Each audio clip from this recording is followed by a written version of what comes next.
ole LADC chung chang khanin boruak boina neu kha arnom choni chuta chonin pu en zamura ZPM train achuak ani ome khatiang te kha boruak hriatur neu kha ran oma ti chun tu na kan mu hi B17 official YouTube channel nei tu hi heta hina ran thinrim chho khop maya enge ni aron soi engthil nge aron thinrim na lai tak te kha abul tanga top thleng en kan tumunga engpo ni sela kanen chho halang buổi thạc trình khốc mày tan district cao đà là hi giả thạc trình khốc mày lòng trai district cái này bộ hi giả thạc lắm bằng đều tổ nín cả rồi giả thạc trình khốc mày kan district khơi tu tên à kan ram khơi tu tên à kan district muốn chạy khơi đà là hi maiวันthạc lòng khốc màyฉันขัดตั้งก็จวนนี้แหละmaiวันthạcฟูไม่แท้มาใช่เกี่ยมามีมาลุเขียนนัดล่างจังจวนนี้ลงทายดิสตริกกันนี่ที่พอที่เกี่ยวกับสัตว์ได้พัดต่อนี่มอสัตว์ขับที่กันที่คบไม่อะกัน politicians เดิมด่านี่แม่ใครสอบผ่านนะที่สักวิวนี่ที่ลงนี่กันดิสตริกอะไรเนี่ยสวยฟ้องทีน่ะก็วิดีโอพอตั้งตักกันดิสตริกก้าวสู่จงจ้างก็ก็สวย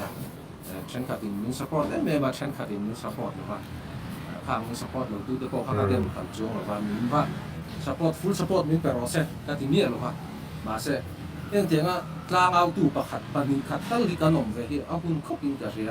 ไอ้กันดิสตริกอะไรนี่ลงใจดิสตริกมีลงใจก็ชูมีกันในตาคุณไม่กันดิสตริกกันพุ่งมาที่สวยช่วงว่าไม่ตู้มาหน่อมเราตบไม่กันดิสตริกช่วงว่าทิ้งแข่งขึ้นขึ้นไอ้คอนแทรคกันนี่หมอกันดิสตริกก้าวสิลกันด่านขึ้นขึ้นที่ตู้มาสวยช่วงว่ามันหน่อมไหลเราจะช่วยฟังได้กันที่ช่วงนี้กันดิสตริกก้าวสิลเห็นนี่น่ะกันไปใส่ฝังตู้มาเห็นก้ากันอ้างมันเราหมอ你否认出个点发到了，ดูก็จะทิ้งริมเสียที่เราพุ่งอาทิตย์ที่เมลคบมายะอาทิตย์พออาริมวิวนี่ข้าตุนักขันินดิมวักตุมเราคบมายะเมงพอนี่เสละกันนั่นเฉาเสลังเองเองที่เงี้ยอาศัยกันจิกเฉาเสลังเราก็จะทิ้งริมเราเสียส่วนส่วนนี้ลงใต้ดิสตริกมีปุยได้กันทิ้งริมแฝดต่ออีกตัดส่วนอินมีช่วยได้กันดิสตริก politician แต่ละอินมีช่วยได้เฮียนี่กันลุงนี่อ้อยถี่ต่อแล้ววะเนี่ยที่ตบเดียวอาสาทักไม่อะอาสาทักแต่ก็เนี่ยนี่มาลำปังนี่นะมินลงหูสิทธ์นะพ่อที่เอาอมงวยก็ดีมออมินที่เฟนชุดกระแทกสูงว่าอมินก็ตีงวยเนี่ยมินลงหูสิทธ์พ่อนี่เสะนี่เนี่ยต่อตากันเทียมแต่พ่อข้างไอ้ทองนี่ก็เสียอาสาทักครบไม่ให้ไว้นะ breaking news เรียนเสร็จไม่ออกมาจุดเงี้ยกันที่ช่วงนี้เป็นดำขั้นอยู่แล้วว่ากัน district council บอกว่าบัวเละตานี่บัวแรงติดไล่คนบัวแรงเรื่องว่าไม่อะจะทักเขาไม่อะอาขายคมนานอัน district council ลำปังโบรกอาบัววางอินอามาคีเฮ็ดเดียงลำปังทิลโลเคเดวนิเววิวตัวนี้ช่วงชนินขัดลำปังทิลค่ะจานตัวทิลค่ะโบรกอารมณ์เฮร์ชวกเวนี่จะมีอารมณ์อินเฮร์ชัวตักจูอามาปอกฮีอาทินริมเมลคบไม่อะกันนั่นเฉาเจลังแห่งเตียงที่เองติ้งเนี่ยกัน problem ที่กัน solve ฟังที่กันเหนื่อยตัวคุณต่อคบไหมยังไงเหนื่อยด่านชุดกระแทกช่วงหรือเปล่ากันพูดเต้หม้อกันหนุนปุยป้าเต้กันสู้ขันไล่กันหายไฟเดินดีฟังอ่ะอันข้าฟังผมข้าฟังอะไรที่เอาหุ่นต่อเราดูเราคนไหนเอาหุ่นต่อที่นั่นเด็กตักกินกับสายดอนจุดละจุดนี้ที่ตัวเด็กคนนี้เสียเทียมละเราหนักปุยกันน้องนี่เขาจะเราหนักปุยแบบไม่รู้ปุยหอกเราหม้อจังแท้นี่สาขากันนี่สาขากันนี่ไอ้ไม่หัวขาลงแรงเลยจุดนี้ breaking news อันที่จุด LADC บวยแหละตา ZPM นี่สการน่ะเนี่ยใช้ได้วินังการปุยตัวไอ้ฟอร์มตัวกันดีไล่อะนี่มินเรามาขั้นค่าเสียสองกันได้ละ deputy chairman ไปเชียร์ขั้นท่าละอันนี้เรื่องเราเขาเป็นแต่เดียวเราคงไม่ครบไม่อะเขาลงปุยแต่แรงเนี่ยก็มี deputy chairman นะครับนี่ deputy chairman นะครับวิดีโอเต้าเราเสียมเวลาเรา react เวลาที่กูตั้มตัดกันเลยมาเช่ก็ react เราฟูครบไม่อะก็ react จากกันนี่บ่ไอ้เวลานี่เงี้ยเรียกเราฟูได้สิแล้วมีเชียร์ deputy chairman ภาษาแบบนี้ครับก็ลงปุยเราถูกแต่ react อยู่เพื่อการบวชเสร็จก็มาเช่ react เราไม่อะการ district council จู ariak lo na chan kha haron soi ngai ka ringa kan ngai thang cho mắt thú lệ ăn cho đủ thú ya đắng dễ đi cả đủ mà lâu riết tay là cái riết mua phâu lẽ đó là cả chumi chu ani thengem ani ang tero ariak chuanin chu an chama thu le an chama thu kha ai nan lo thina wangin atiani i ril ludang te pon lo puman te poni mai theya mihing te chu i ril ludang zel kan nia i khami kha a khe da wangin kariak kang ti ka lau kariak lo fu khop mai ron tia khai kan nan chau zela à giả khác hay khóc mà in xiêm thật chứ còn ngay này thì à ví dụ nó khác vậy này dan district ki ka vei ve ka pa tok te in ma chu van ni lo mai la ka vei ve em mai ka fake ka slap treatment plan na te kha pui ta ka ni dan district chu man tho kha pui ta ka ni e khang tiang te po kha soi ka yang ai ni ka chu man soi ka ya ka za khap nu tu district chu ma thil khleng a hi za khap ta ka ni chang ta kan tu chang ta ma hi ka ang ngam kan nom lo re kha mi fake ka slap treatment plan chung chang te po kha ka ang ngam pakhat ma ka nom lo an za khap nan chu pui ta ka ni cá kan ang ngam lo na chan nia ka riat chu kan district council a hianin na kan bei sei wangin tu ma ka kan ang ngam ngai lo mo kan pu te ti lung oi lo kan hau mo kan bial tu MDC te ti lung oi lo kan hau na kan bei sei wangin tu ma hi ka kan ang ngam ngai lo ni ma se tu na chuan an tol wang B17 is here kan ti V17 is here awan ro puyem khai khating kha thani manin rin to na B17 hi na nei ni chutin che chunin manin rin to na hi nei do furila thei top chhot langila adika kan thria thil chu kalpui ngamila kha thakop mai lo ka nei lo ka dik na chuanin ngam lo ka nei lo ka dik lo na chuanin ngai dam ka dil ze lang ba se ka dik na hi chu in chi khat po hi ka to lon lo re in chi khat po hi ka to lon lo chu ni top mai ne kan district council kal da ni ten lo men za an za pu yom hlom em i a za kha ka nei mo i new sa tie kan thang le luai nga ken ka ti pun lum ve le kha la ti han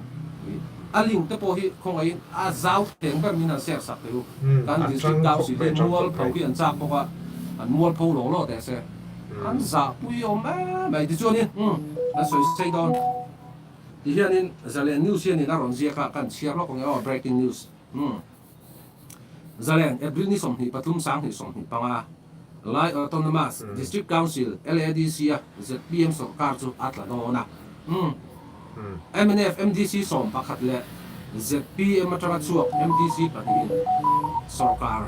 sarkar an siamang aron te chuanin Congress MDC pakhatin pomlam atangin a support don bokani an ron tia Congress MDC ka chu long tlai a tang ka chuanin kan shafak in rin omani chuanin tukin zinga aizo klapa join legislator party meeting chuan pu en zangura ZPM chuasana BJP zom tu MCon pui bial tu MDC chu legislator party leader what in an thangani tukin zinga aizo klapa join legislator party meeting chuan en zangura ZPM chuasana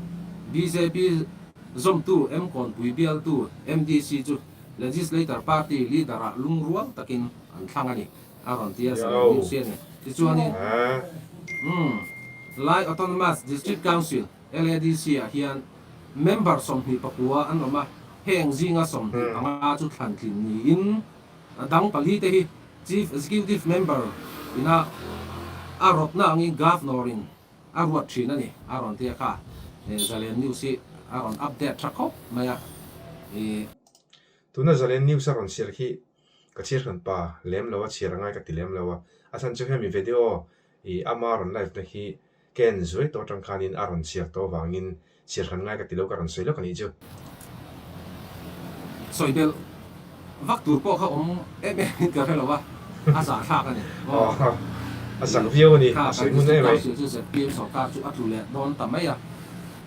ka zalen news kanin breaking news aron update ta za klak thin kop mai kan district council chu ni china kan soyang khanin ZPM sarkar chu nge normal de ai form thei tura kan ngai line ma sen hianin thei puen zangura a chuak taw le tlat maya hemi chung chang hi amol phau thak khop maya chuan in ni lo se da sak ve zel ru kan district politicians ni ka hau don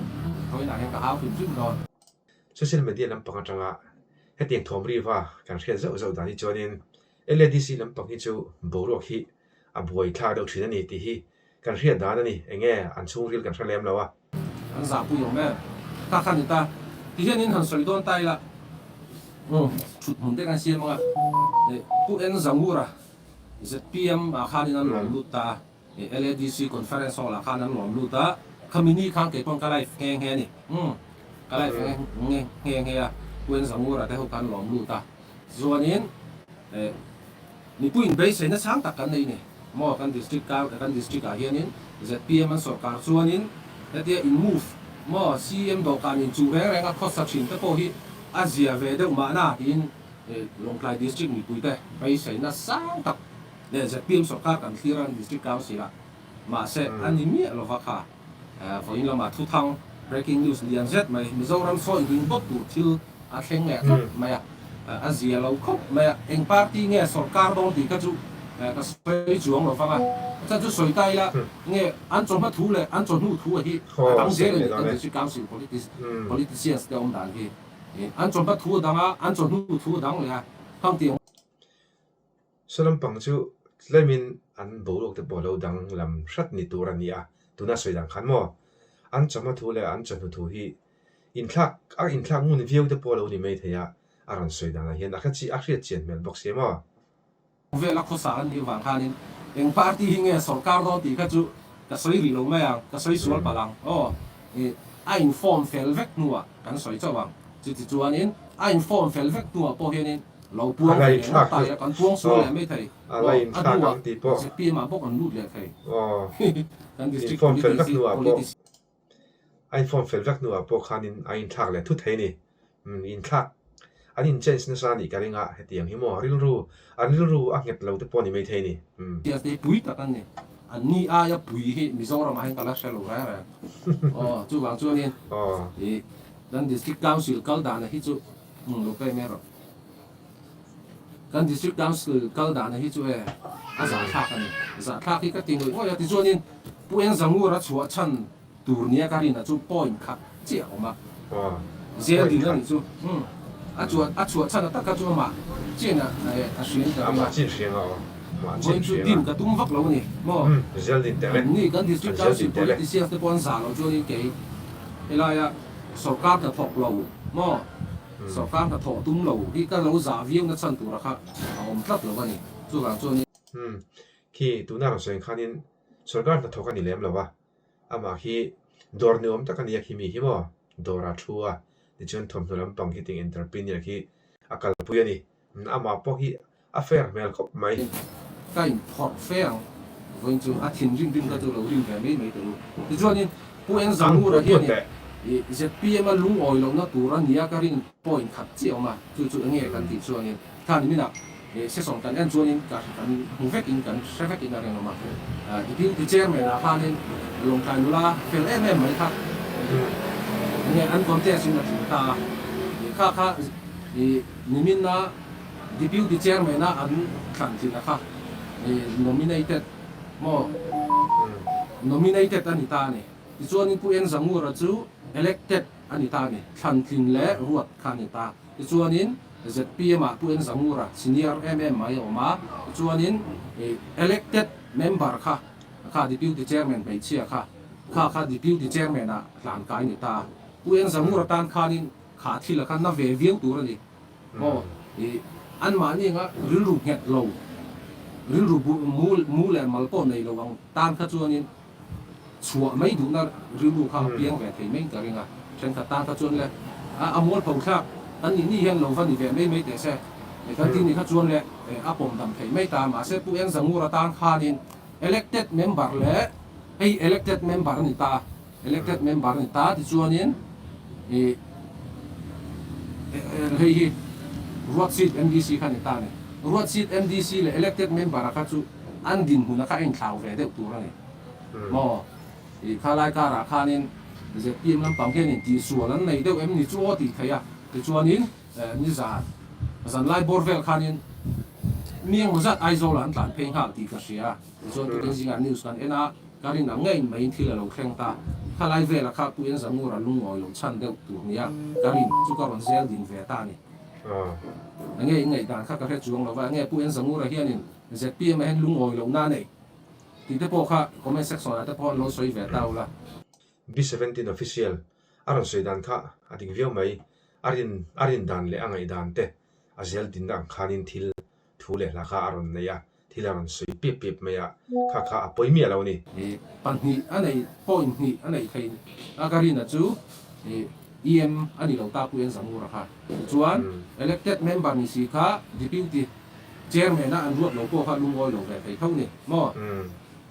po chu ni ta se kan soi chong ze lang atang khop ti song hen kan district council kan district mi pui ta hi hak thari la ka du khop me soi tamangai ni ka phak ang tok hian ke ka channel rang ka soi ve thina nghe mi tam takin full support min pe alo me ma ron tang au zero support kan ke full support kan ke min pe ka lo lu tuk ta ni thu chau hi tok to lo tu na zo na tak ram hi ngai to a tak ram a practical la ngai ni mo a practical lo chon thi le fu tak tak ke lo a fu tak tak ke lo ni he thian in han soi don tai la he kan district council ti buai em tu te ho hi district headquarters party tin mai hian in party ticket hi pelo ngwa mu ngay ta party ticket kan pele ani chuanin kan chan tu ru chu tun bok tu nang thut thil bok ni la do na ni iti ve ke chu hei ka ngai dan chi ne chu wang chuanin tu ma nom lo o ka life na ya tu man life ti ro ke tu ma nom lo chu kan soi se lang party Longlai district Longlai town chunga district headquarters party sang te hian heng tiang zuk zak ri rumu le malpo nei lo ordum or sen ching ho hi chu party ticket hi pe lo nga mo kan party tang po hin hot chuak nga mo heng tiang ho hi kat maya mo ka soi na viau dong ka ti ka tu ma dim ka tu lo ka dik na chu ni in chi khat poi ka tol son don lo ra ta thin hi rim tlat to ni asa thak lu tukan district gal dan he ZPM sarkar na klu ka wanga I thinari min ron ti me thei ke hi kan topic ka kan le pai ni thu no hi le le so wai thina ZPM lu tu thil hi thir lai lo min ti thina chen ka ti MNF lu tu MNF ni na lang thin an ti boka chen ka ti I congress lu tu I congress ni na lang lu tu min ti thina ka lo mo lu tu ta masa ke chu neutral ni neutral rom top ka ni neutral dik tak ka ni chu wang chu ni tuna trong kamar nei trong khanin neutral ani karing sa de hrim hrim ti chuanin ka congress te ZPM MNF te pokha ka teng khanin tuma vatan le ma nei lo amero chu ama tanga ka khai khom thiam dan ber chuanin thil dik takin ti se sarkar hianin fer takin thil ti se mason na kan ngai to kan mo ve to tu ma tanga kan kal dananga kal to lo khanin mason kan mo ve to eng party poron sarkar se masonila diktakin kalila tin an omna lama thil dik lo kha aron soi chu khelo ni kha aron soi phonga ka tiang kha apoi mi lo ni party po hi kan district council la hian lo sarkar po ni se katan hian om zia pakhat manom lo mo kan district throi tu te katan hian eng ma ong chang kai na pakhat chete ma hin nei lo re kan district council throi tu te eng party po ron sarkar ro se katan hian eng ma chang kai na pakhat man nei lo re tak diknan dua kan ho tu te hi diktakin na thok sela tin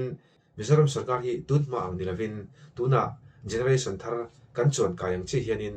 ma hi so nila ti chuan kan ho tu ta tang hianin boina po hi om lo sela thil fer takin diktakin kal sela tin thei top chuin frank davin aron ang boka aron soi pip mai ni chuan mo chu wang chuan in heng tiang zuk zak ri ru mu le mal po nei lo mo ordum or sen heng tiang ching ho hi chu kan district kan long klai town chunga district headquarters party suai tu te hianin party ticket te hi pe lo ngami la ma kan son de mai thei sin tak taka chuan party ticket in pe lo ngam bok si lo ka in klom lungoi nang ma ni party suai tu party ticket pe thei tu ra kan ngai ho hianin kan district politician ho in rau ta talom ani na taka chuan a ru lang rot ka soi chuan in trap zoi zoi me a Yaw. ani ti a Soi top top ke te. chu ZPM a hian part district headquarters an shuai tu ni la tu na zuk zak om ho chu an ming hi ka not re ni ngama ka tingam tlat te chu to Tuna trong kama zuk zak aran ti kha. Ril rum het lau. Ril rum man lau pu ti aran soi na ni. MNF a hian in district headquarters shuai tu ni la heng tiang ri rumu le malpo ni lo hi chu kan not re ni ngama kan party ta na that na tur ni ka chu ni ka thai re ngam ni ka ti ke chu ka ngam thlat ani congress a po shuai tu ni la heng tiang zuk zak ka om ho hi chu party ticket hian bai sai ngam lo fim fim mani hi dikla kan huai san ani mai ke mani kan dik lo chuan in huai sai na hi chete ma hi om lo ra ra Hei chu politics lampang po ni lem lo ma sela I thil dang kong dang a po mani kan dikhi chonin khoya po hianin huasan hi all boka tuna po hian ani po hianin huasan takin friend devin aran soi piep mai ni ka ti thlat ani mo chu wang chuan in tu na hei long tlai mi pui kan mol phok le em a long tlai district ti mol phok tu chu long tlai mi pui kan ni lovin nang mani district kan district politicians te ho hi ni in zakem za te te ra ve le ro oh ka thina rim ka du in chu ka in du ruak no bun ru za na chete ma hin lo nei lo le ha ang vak ro an motora hian in lo deuh hian an thua glass and up tira oh biak ngam lo hi chu a ui vak ka ma ti ko pian in chut tum tir ve le ha la oh in mi pui te ho hian mo khu khit en tu chu ka khu ta kun kan en chu ti sai lu kan district politician sau te ta ka lo chu a se so na ni mi na soi ve ka lo i he do ka ni ka in chut chok ve ka tu ma in dem thei kan nom lo ti thleng in an soi ni pa se so na ka ni bang ting te ka a soi chuak tu ni te po ka in zak lo ven ni ka ti chu wang chu ni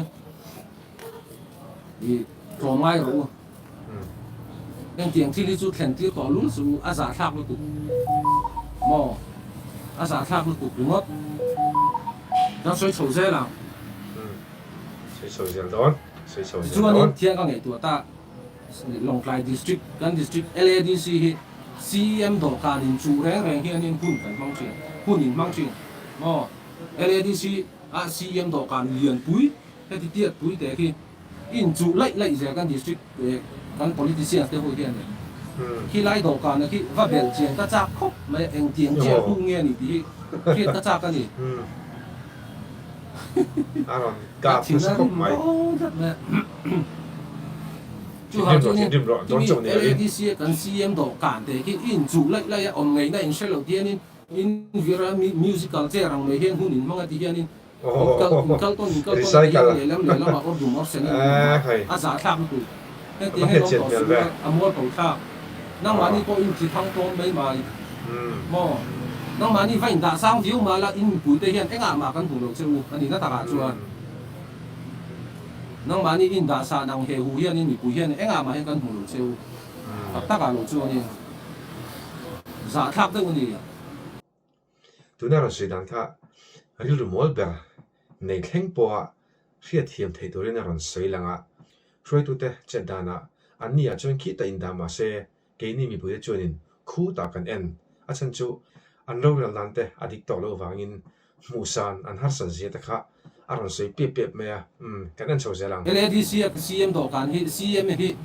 CM din hun hi ti zok te oh LADC CM ni na din hun hi routine hian ka CM sak chak khop me chu oh routine hian ka CM sak mai don chu ni Chúng mun chu ti ani car khat chunga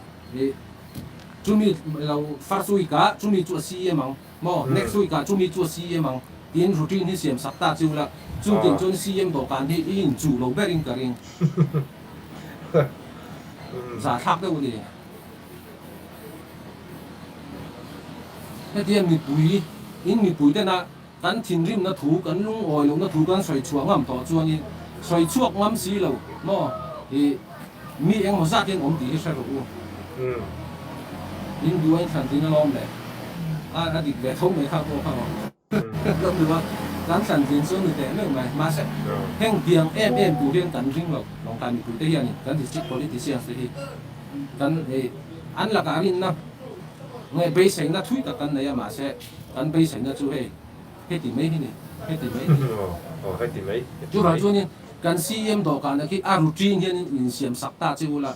chung tiang chon ba kan son de mai kai anh thằng cũng tiêu nè kat mai routine po routine kan siam sak kun na chu chu ni chu mi hun na po chu in line move thei ni ka chu ni bang fa ru bang am ru a za khak tu ngot za khak ta kan ni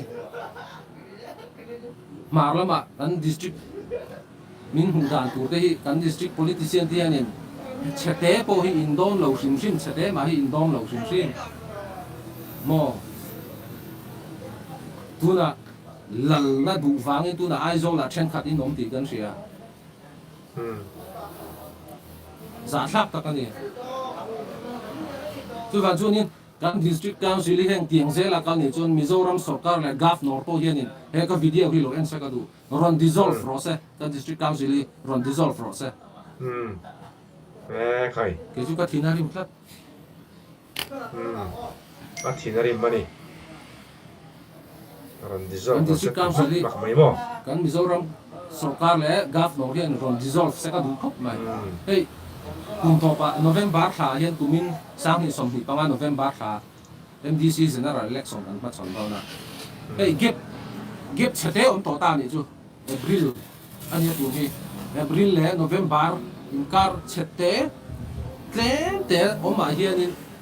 an line move du tlat ta hi engril ru hi ngan put thin no ta de a za thak ani hay mi hun chung rei lo te hi chu lo in do ve ram mu lang chu kan district kan mual po lo wang voi na hian in kan mual po lo wang mo i thanga bor vel chau om to ti a hian in lal na du wang te thu nei na du wang te kan district in ti mual po thin hi chu e khai kha aron sei mi ma ya lal na le thu nei na du wangin nga poi ngak man lawa ti te kha aron sei lang ani kan ngai thachel phatang a za thak ani soi ngai na poi ka sa tong lo ka chao ke ma ni kan district ka ve yang hian ve lo mu lang chu ni tun din hun hi chu kan thleng lo nè mấy thì chú sẽ copy mày kan district hi pakhat ma chete ma hian ve na pakhat mai in nei lo re he mi chen po hi ve na pakhat mai in nei lo tak ka chuan tu na hian in MDC hi fight ve ka cha khop mai MDC fight về các chạc cái này MDC người về tay lăng chuan này tu na kan suy tu te om ang hi chuan kom lo phang opposition na po kum som thum po thu don mai la rin nom takin ka thu chat chatang mo an ma ni yang hau wang so or dung or sen ang son kom lo phang na te chuan la MDC kan lo ni chuan na kan la mo na lak lo ka chuan in next le kan be se ka chuan in thil har sa thin mà sẽ apoi mo lai bera chu kan LADC alo hing do na kan hrian ni chuan rin nom takin omila chu ka du ber rin nom na pakhat ma nei lo ti hianin pulpita thu ka soi lo ve rin nom na thu ka soi lo ve te in han ti kual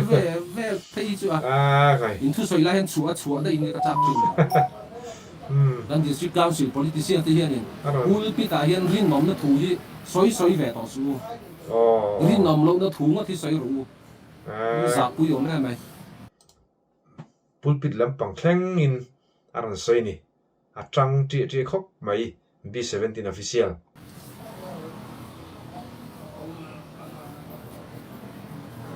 mình học hết rủ các thiên rim đâu tất này, các thiên rim về thì mò, anh district cao đàn thì giả khác, mày giả khác tất này tu mà hiện can ang ngam box zero kan district tu te trang hian tu mà can ang ngam lo kan bia tu MDC alo em chuan in na MR anin la ve ma na ti te mo ni zir tir tu ata min la ve ma na ti te khang tiang vel be sa ya wang khan tu ma hi ka ang ngam nom lo te chu kan district council en na ka be sei lo na hi ka be sei lo thum sim kan district council hi hey จะปูน่ามีลงไงสักเราเต้าละจะปูน่ามีลงไงสักตอนนี้ช่วงนี้ไงกันก็ที่สุดดูจัวก็จะปูเราเกินมาหมู่เมียกับหมู่แบบต้อง ama mu mi na mum ta pa thil thai ro adu ni โอ้กี่กับการชิมไงเรากันดิสตริกเก้าสิบกี่อาจารย์จุดดรอปกันดิสตริกเก้าสิบก็กัลนัดจีพวกไงหรอก็การชัวเพราะขัดเจให้มีซีอย่างที่ใช้กระจาครบเลยกันดิสตริกเก้าสิบนี่จูซีเอ็มดีไตแล้วมั้งไฟล์แกนมาสักแบบตัวจู GAD แกนมาสักแบบอ่ะวันได้ซีเอ็มดีไตแล้วมั้งไฟล์แกเช็คมาสักแบบตัวจู GAD ก็เช็คมาสักแบบอ่ะ finance Juan? GAD nghe cả thì narim đó chắc chú gần chú nên gần district gần mua phô của nó xa xa mà muốn mua chú nên tiền thì đi khen tổ số sẽ gần tiền in district của cái gì chú này hiện nên hey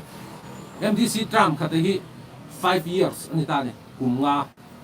5 years anh ta cùng nga chung in CM panga kan này asa thak em thla ngun khop mai te ro cùng nga chung in cùng Trump khata MDC Trump hi 5 years anh ta 5 years chung hian in CM panga kan này don ti na ni chu tu na he CM a piang le ni chu ni a panga na kan này don thla ngun de khop mai bây te giờ ro sáng lâu khóc mà anh đi politician politicians đây là cả hiền recycle tak tak ani e bây giờ này cần này về gì ạ cái đủ đại chúng anh đi politicians đây hiền cần làm thì xem chả về sẽ cái đủ à thì cần lòng cái có bụi tây dây môi về sẽ thì đây cái đủ chú cái vision này mà sẽ cái vision ang này phá hi cần đi politicians thì hiền tu mà ông đâu anh ní na anh vision là chú anh tin nghe cái chung lệ khát theo cái lạc thầy ang tị thế mò anh tin nghe cái mà cái vuông lên thầy ang tị thế chú bác anh riêng lúa bác khát mà ông anh biết ta anh nghe anh thọc thì mà kia là RTI mang cái nó rõ tao no anh district politician cái hồi khéo ngay đi no RTI mang in MDC fan hi anh MDC bác khát hiền Trump khát hay chèn dạng nghe mặn tí khen hiền RTI mang cái nó rõ tao biết tí này hi chú cả lũ là buông xua càng anh giả bùi ông lắm lên MDC fan po hi ku an bial ta an mang ngai don em ni mo in bial la MDC fan man na soi tu rin share tu zo RTI mang kala zo tang na kina an da na hi za thak ta ni ram vei phachin tan chunin thingrim na tur hlir ni mai kan district council hi chu ram vei vak lo tan ta chunin le nge ti dan te po khom ve thok ta B17 official YouTube channel này tu long tlai ya om ania tuna aran sei zong zong kha kan khia thiam tlang thuk po karinga tin ama point aran sei to kha ram vei lem lo hi tam takanom rol hianin mimol berpo ni ta sela tu te po khoya po mila mimol berpo ni maila ram vei tak hi a om vele theini tin ram vei te po hi kan ho tu te hianin adikin vei sela kan zoram biljim te po hi Vedantika an veini chuanin asiam that vek theini B17 official YouTube channel nei tu ina tuna LDC chungchang aran suina khanin athin rim khop maya friend takin zet nei mi alavin a hmu dan tele thil ni dan phung dik tak kha aran sei chok zel nge ni